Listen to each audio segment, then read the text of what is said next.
Ilang paalala bago kayo bumoto sa barangay at sangguniang kabataan elections ngayong araw.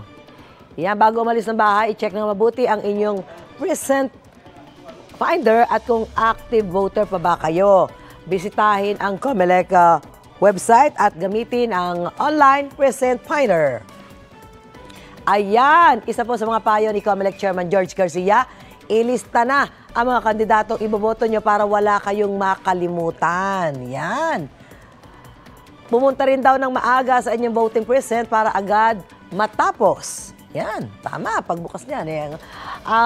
Sa ilang lugar po, gaya ng Naga City at Muntinlupa, nauna na ang pagboto ng mga senior citizen, persons with disability, at mga buntis mula kaninang 5 a.m. hanggang 7 a.m. Yan.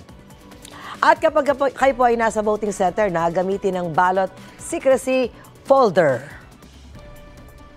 Huwag punitin, sirain o dumihan ang inyong balota. Limitado lang ang mga balota at kung sira o maramihan, baka hindi yan mabasa ng maayos.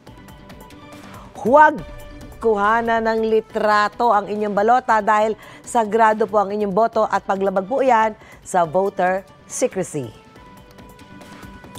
Huwag ipakita sa iba ang inyong balota. Kung kayo ay senior citizen o PWD, magpatulong po kayo sa inyong kasama. At kapag tapos ng bumoto, huwag na pong tumambay sa voting center para makaboto na rin po yung iba. Yan po mga tandaan natin. Mauna ka sa mga balita, bisitahin at mag-subscribe sa GMA Integrated News sa YouTube. Sa mga kapuso abroad, samahan nyo kami sa GMA Pinoy TV at sa www.gmanews.tv.